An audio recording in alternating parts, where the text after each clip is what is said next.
आनंद क्या है, आज ध्यान से सुनो और आप खुद कहोगे कि हाँ महाराज जी यही आनंद है।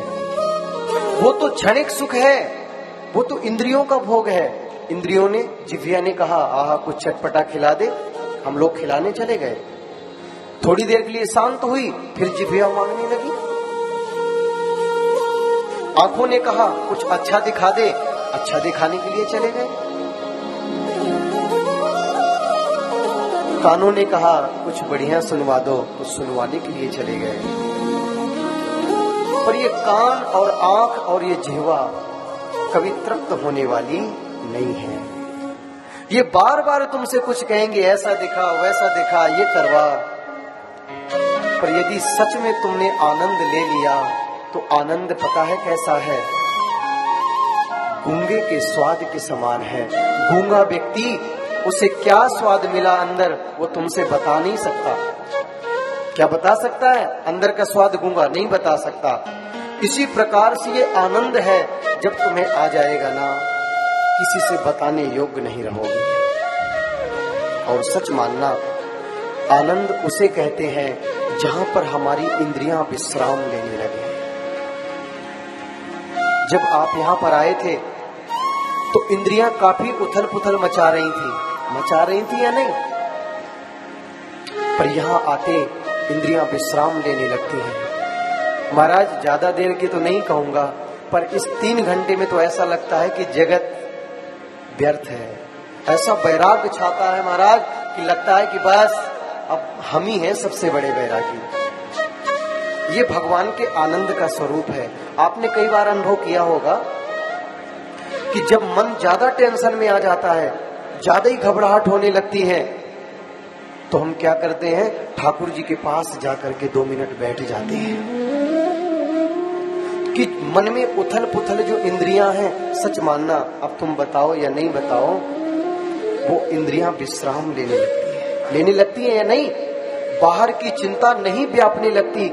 लगता है अपने राम तो अपने में ही मस्त है। लगता है या नहीं लगता कि घट घट में जो करे आनंदा, ताको नाम सच्चिदानंदा। वो परमात्मा घट घट में आनंद कर रहा है और उसी आनंद कंद परमात्मा की बनाई हुई प्रकृति पर हम सच्चिदानंद परमात्मा की कथा को सुन पा रहे हैं। तो सत्य क्या है? जो सदा है, सर्वदा है। चित्त क्या है? प्रकाश स्वरूप ये जो सृष्टि दिखाई दे रही है। और आनंद क्या है? जो हमें अपने ही अंदर लीन कर ले, अपनी ही कथा में रसाबोर कर दे, वो परमात्मा ही आनंद स्वरूप है। एक बार कहो, बोलो आनंद कंद भगवान की जय, सच्चिदानंद भगवान की जय। ऐसे परमात्मा व्यवहार जगत में समझो। अब आप अपनी बिटिया के लिए, मैं आपको आपके ही उदाहरण से समझाता हूं, ध्यान से सुनिए। अपनी बिटिया के लिए जब आप कहीं वर देखने जाओगे, सब बात बताना, क्योंकि मैं ही सुनाता रहूंगा। ज्यादा लोग थोड़ी ना है कि मैं किस आपसे ही मुझे पूछना पड़ेगा। मान के चलिए, हाँ, कोई रिश्ता को लेकर के हम गए, एंगेजमेंट कह देंगे तो वो तो बाद में होती है ना, जब शादी फिक्स हो जाती है तब होती है। तो आप सबसे पहले अपने दामाद में क्या देखोगे? बताओ क्या देखोगे? माता जी ये नहीं बता रही, आप ही बताइए। आप अपने पोती के लिए, आदि के लिए ढूंढेंगे या पोता, या आपके घर में क्या देखोगे सबसे पहले? सच बताना, जो हृदय गवाही दे। हाँ हाँ, प्रेम, गुण और प्रेम। अच्छा, गुण प्रेम बहुत अच्छे हैं। अब मान के चलिए वो कुरूप है, कुरूप है यदि, फिर संस्कार देखोगे। यदि कुरूप है तो चल जाएगा, हाँ चलेगा।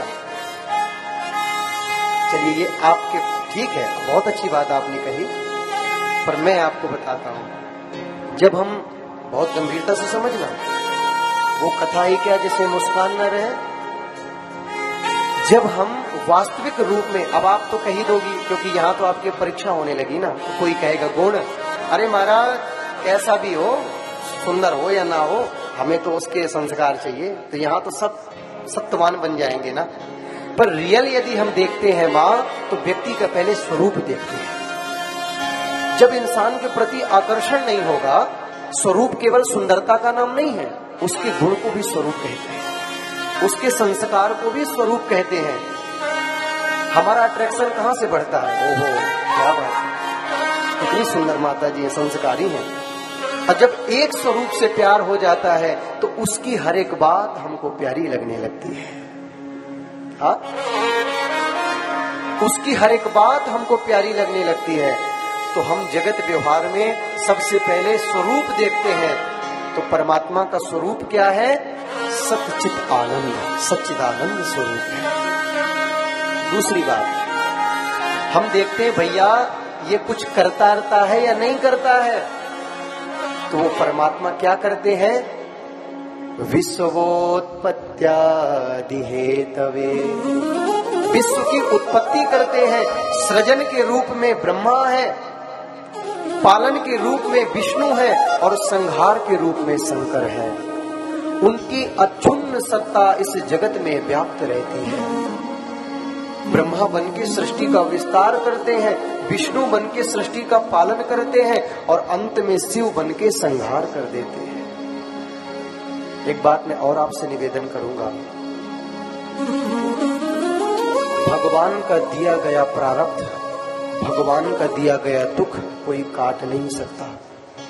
भगवान खुद कह रहे हैं इस बात को कि जिनके मुस्कुराने मात्र से सृष्टि का विस्तार हो जाता है, जिनके मात्र गंभीर होने से इस सृष्टि का पालन हो जाता है। थोड़ा सा भगवान ऐसे मुस्कुराए। आपने भागवत जी के पीछे देखा होगा, एक चित्र है बड़ा प्यारा, वटस्य पत्रस्य पुटे शयानम बालम मुकुंदम मनसा स्मरामि। वट वृक्ष के पत्त में बाल कृष्ण कैसे लेटे हैं। हाँ, कितना सुंदर स्वरूप है। देखो, बहुत गहरी बात कह रहा हूं।